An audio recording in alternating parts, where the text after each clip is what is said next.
today's Facebook Live. And my name is Sandra Wilde-Sutton, and this is Kelly Hiller. And we'll start off by just telling ourselves a little bit about ourselves. Kelly, why don't you start? Sure, thanks. So my name is Kelly. I am an occupational therapist. I work for TheraPlay Incorporated. I have been with the company for a little over 5 years now, and my experience has been not only in the outpatient, but I also do a lot of early intervention as well. I also have worked not only in our Pennsylvania locations, but our Delaware locations as well. Some of my favorite populations to work with are those kiddos that are on the autism spectrum disorder, kids with sensory processing challenges, and any feeding difficulties. So we'll talk a little bit more about what that means related to OT, but that's just a little snippet about myself. So Sandy, it's Okay, yours. great. I've been an occupational therapist for about 31 years. I've worked in just about every facility type that you could imagine. I've been in a rehab, an acute care setting, in a home-based setting, early intervention, school-based, and now for the last 11 years, I've worked for a TheraPlay family of companies in our outpatient services.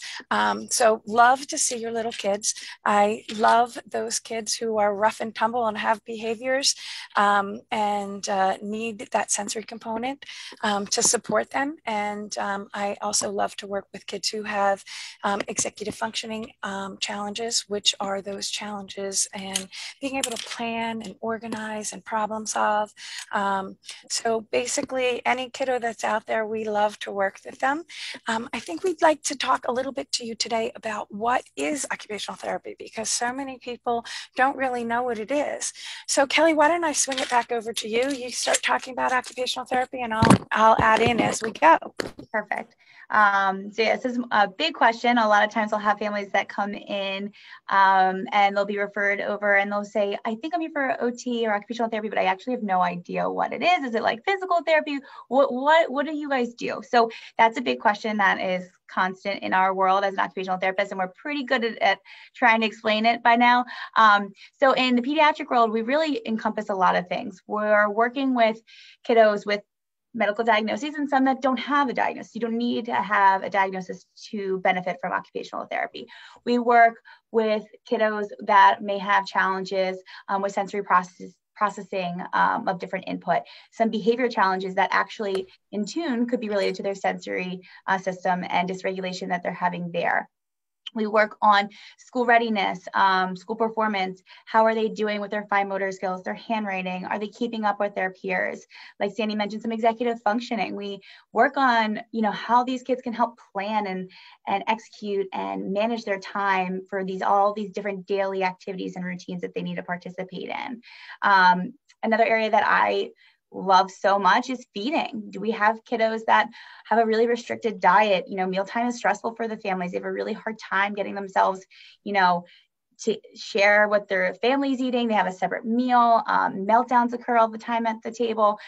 So we work a lot with kids and families that have challenges with that as well. And if I can add in here, yeah. Sure, Kelly. I think one of the big things with occupational therapy is to think about a child's occupation. And so many people will, wait a second, my child doesn't work yet. So children's occupations are just very different than adults' occupations. So when we think of our occupation, we think about the place we go to work. But children's occupations are play and school and eating and getting themselves dressed. Anything that they need to do during the day is part of their occupation.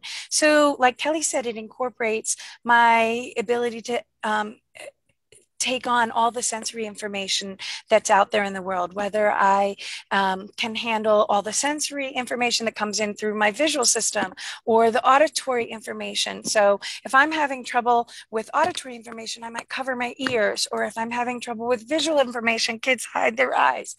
And so they tell us in certain ways that they're having trouble with that sensory information. Maybe they're having trouble with something called their proprioceptives. We love these big words as occupational occupational therapy, but basically proprioception is just the ability to understand the information from our muscles and joints. So if I'm having trouble with my proprioceptive system, maybe I hug kids too tight, or I tackle them, or I break my toys when I play. And so I really can't grade my movements. Or when I come to hug mommy and daddy, I run into them. Or I frequently am crashing and jumping and trying to get that input so that it's a more physical play than maybe some of the other kids. And so anytime a child has what we call an underreactive system would be I'm looking for that input, and an overreactive system means I shy away from that input. It's very scary to me. And so you can see if you have trouble with something like that within your sensory system, that's going to affect almost everything that a child does. It maybe affects a child feeding, like Kelly said, because the only thing I can really eat is Chick-fil-A chicken nuggets, because I know when I eat Chick-fil-A chicken nuggets, they're always going to be the same. They're always going to taste the same. They're always going to look the same. They're always going to feel the same. And so I can't eat another kind of chicken nugget, even though mom and dad say it's the same, because I'm not sure. It might not be the same. And so I might have behavior around eating because I'm going to try to control that situation and make it easier for myself so that I can eat. And so I'm going to limit the amount that I eat. I'm going to have behaviors at mealtime. I'm going to insist that the only thing I ever eat is Chick-fil-A chicken nuggets, which can be exhausting for a parent. And so occupational therapists are really skilled at breaking down those tasks and figuring out what are the components. Is it sensory? Is it truly behavior? Is it something else altogether? Maybe I don't have the oral mechanics that I need in order to chew the food. And so I like Chick-fil-A chicken nuggets because they melt in my mouth a little bit easier and I don't have that oral motor ability.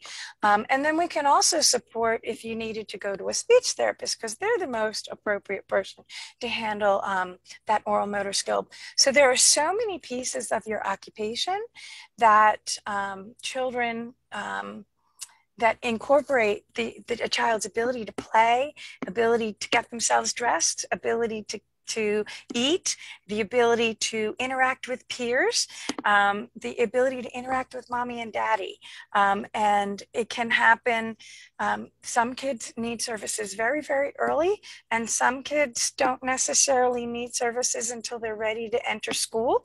And these things start to really become more problematic as they're exposed to many more environments and many more kinds of sensory stimuluses. I know one of the questions we wanted to make sure we covered today is the difference between early intervention and outpatient.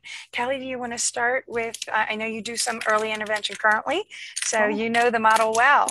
Yes, actually, I just left my last kiddo from early intervention, and now I'm in the outpatient. So I have the luxury of being able to do both where I work.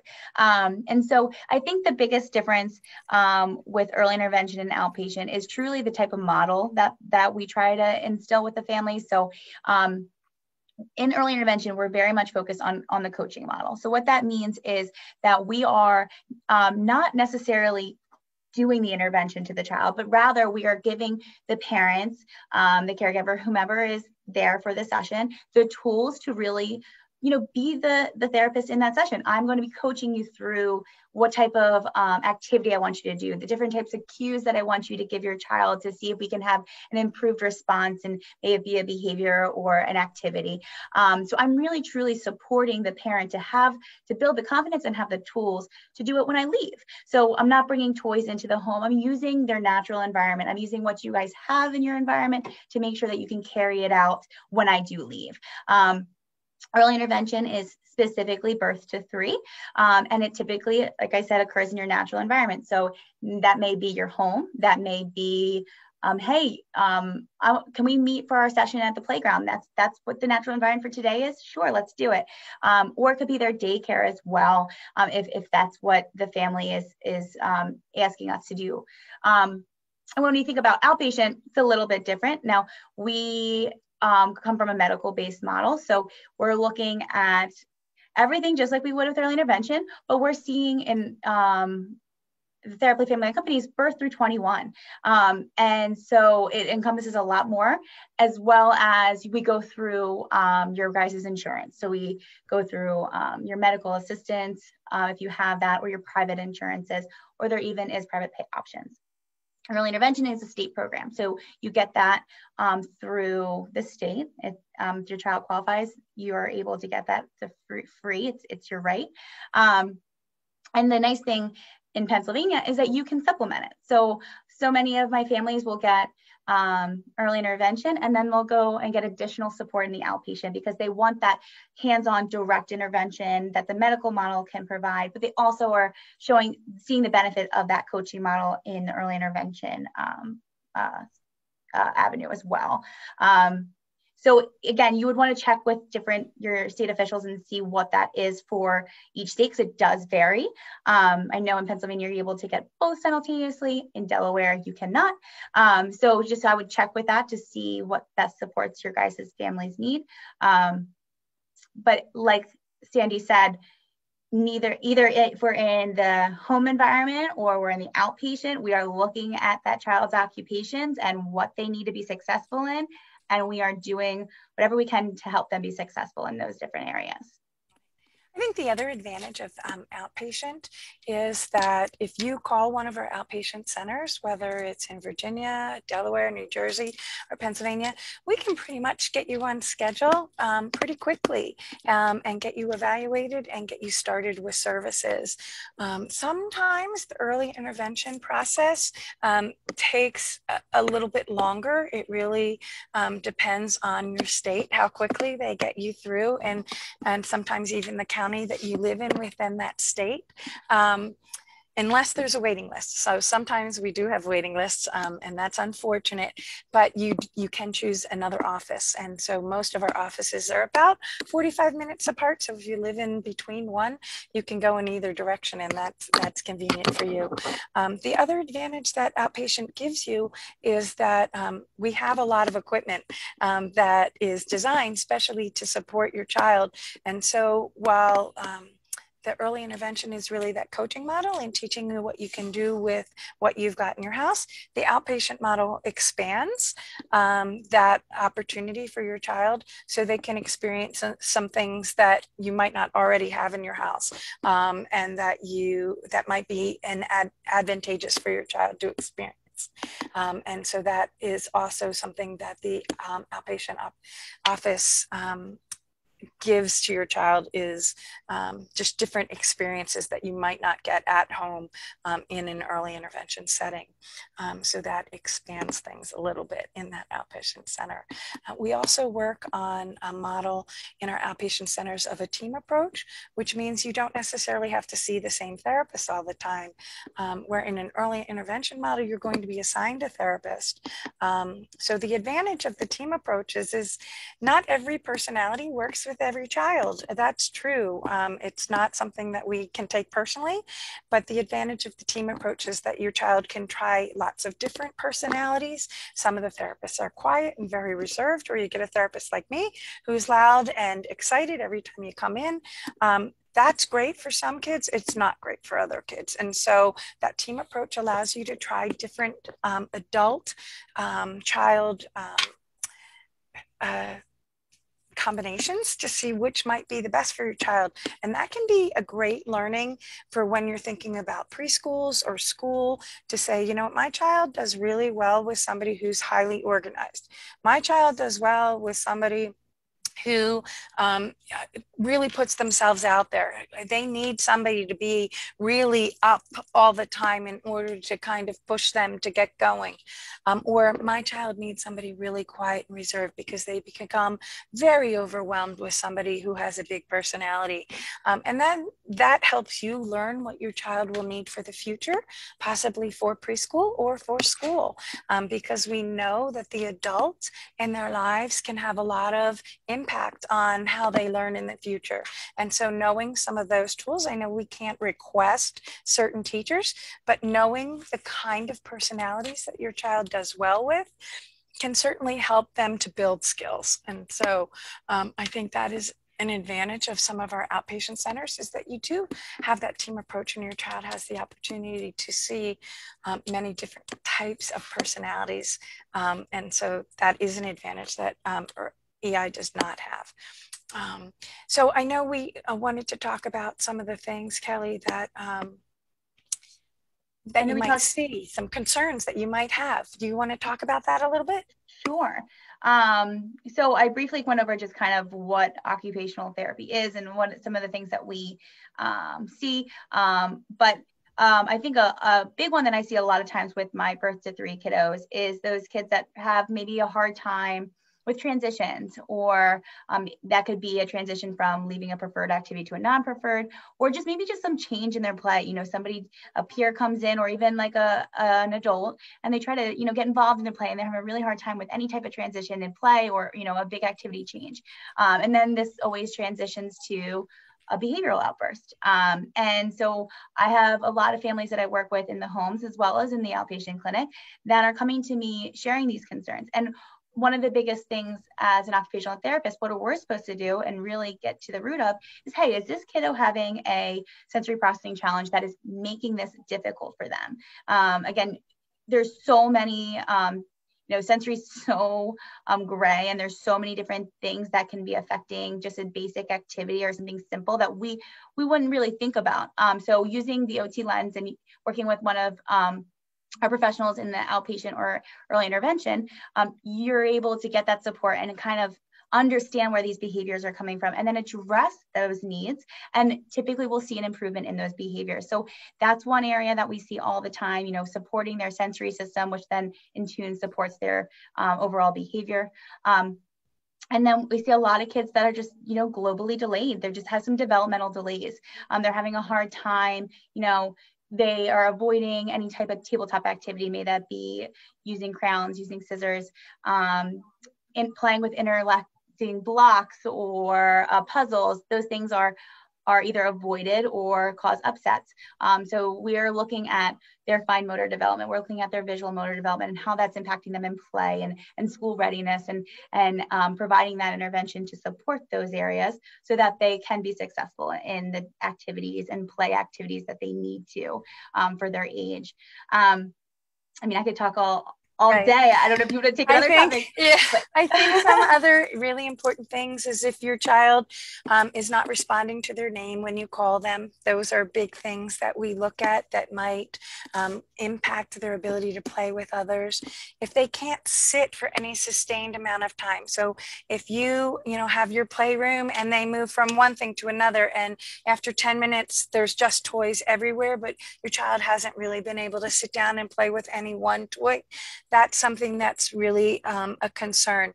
If your child is at preschool and they tend to be a watcher and not a doer, and they're always on the outskirts watching and not really participating with their peers, that would be another thing that might be a concern that an occupational therapist could help you with. If their preschool teacher is saying things like they seem to have tantrums that last a very long time. So it's normal for every 2-year-old to have tantrums, but it's not normal for kids to have tantrums for 45 minutes and to not be able to recover from that tantrum without mommy supporting them. So if they are really struggling to recover from any kinds of tantrum, that is also an indication that there are some sensory possible problems that are happening because they're unable to recover on their own. They always need an adult to support that recovery of that upset. If your child seems to get really frustrated in their play and they're breaking their toys or they're throwing their toys, and it doesn't seem like they can use even simple problem solving to figure it out, but they try that same solution in their play and it's not working for them over and over and over, that's another indication that maybe an occupational therapist might support building that play. If they're not developing skills for imagination in their play, if you see very concrete cause and effect play over and over, as they get to be a little bit older, we want to see first that they're pretending to be like mommy and daddy, and children want to help with those household chores. Maybe they want to help you wash dishes or help you load the dishwasher. That's how kids learn and build that imaginative play. And then later on, they want to play and pretend they're a fireman, or they want to be a mommy, or they want to be a police officer. That builds another layer of imaginative play. So if you see that your child is getting to be 3 and 4 and 5, and they're not building that imaginary play, that's another reason to support and to look for services. So it's not always that your child's going to have trouble in school. It could be that they're just having trouble. Maybe they're having trouble settling down for the night, and getting to sleep is difficult. Maybe they struggle to get into the bathtub because that's an overwhelming situation. Maybe they're having trouble getting their hair cut or their nails clipped. Those could be other sensory concerns. And so really, again, when we talk about that occupation, we talk about not only what are they doing within that occupation, but what's the quality of the skills within that occupation. If your child's 5 and you're still helping them get dressed, that could be a concern, because we should start to see some independence at age 5 where they want to do it. Maybe they want to do it and then they get frustrated and they throw their socks because they can't put them on. But they should start to build those skills of wanting to do it, being actively involved in doing it. And if you're doing all the work by age 5 to get them dressed, then again, that's a concern. They should be starting to build some of those skills to build independence and to build those help skills. I want to help mommy. I want to learn to put things away. I want to play with a peer. I want to go outside and swing and learn how to bump my legs. And so that motivation for play is also something to look at. If your child isn't motivated to build those skills, that's another area of concern, which brings us to how would I even think, I have concerns. I'm a mommy. I have concerns about my child. Where do I go to start thinking? Do I go to early intervention? Do I go to outpatient? How do I even get these services? Kelly, why don't you go ahead and start, talking about Perfect. that? Yeah. So there's no right or wrong way to get your child support.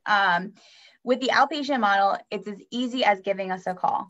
We do all the legwork for you. We find out what the concerns are. We help you determine, hey, is it an occupational therapy need? Is it a speech need? Is it a physical therapy need? We figure that out up front. Then we do the hard work where we will recommend an evaluation. We'll provide those recommendations to the doctor, and then the doctor is informed and gives us signed off of the plan of care and lets us continue to initiate that therapy. So you don't necessarily have to go right to your doctor prior to. You can come to us for the evaluation, and then we can evaluate and make a plan thereafter. If you don't want to do that, absolutely go to your pediatrician, talk to them. What are my options? They should be able to share, the state resources for early intervention. They'll also hopefully share some of those outpatient medical model services as well. Anytime you do come for an outpatient and your child's under 3, we're giving you the information for early intervention, because a lot of times you don't know that this is a state program that your child can benefit from. Because like I said earlier, a lot of our kiddos get both. They'll get the medical model and they'll come to the outpatient for that one-on-one direct intervention. And then they'll also supplement it with some of that early intervention. So we want to make sure you get that support. I think the easiest thing, you talk to your pediatrician, you could talk to the teachers. We'll have a lot of referrals sometimes from teachers' concerns, and then either reaching directly out to us or reaching out to your state, programs and seeing if they can get something set up for you. I know talking with your pediatrician, especially if you have a great relationship with them can really help you decide which direction to go. I know my own daughter, who is an adult now, is dyslexic. And when we were starting to probe some of the concerns, I did talk to my pediatrician, and they were a great help to help me drive which direction I should go. Should I look for early intervention services? Should I look for, outpatient speech services, or reading support? Where did I need to go for that? And so, and because your pediatrician is really following your child's developmental skills, they can, start to say, it looks like they were a little on the later side walking and now, or crawling, and now we're on the later side of walking, and you're telling me you have concerns that they're really clumsy. Let's look at their history. Why don't we go for a physical therapy, evaluation through early intervention or through outpatient services, because I'm looking at your history, and the concerns that you keep bringing up to me as a pediatrician are X, Y, and Z. And so they may drive you in a direction to provide and support you with services. So I really recommend that discussion with your pediatrician, because I think, especially if you have a great relationship with your pediatrician, it can really help you feel at ease in the whole process and the direction of getting the support that you need. And so I really advise that step, because I think it's a great one, even if you have to make a special appointment with your pediatrician to have it. I know once your child, gets to a certain age, you only get to see them once a year. And so unless your child's sick, and that's usually not the time to bring up your concerns, but you can certainly, make an appointment to bring up concerns about delays or behaviors, or food restrictions, and talk to your pediatrician about weight gain, and the limited foods that your child eats, and your concerns for nutrition. Getting your pediatrician on board, especially if feeding is involved, is a fantastic plan. And so I do recommend, your pediatrician is a step in this process, but you can always just pick up the phone too, like Kelly said, and contact one of our outpatient services, or contact your county or your state and find out what the early intervention services are for your area. So that's great. I know there were a couple other questions we wanted to make sure that we answered today, Kelly. Other things that you can think of that we didn't cover? I think that was it.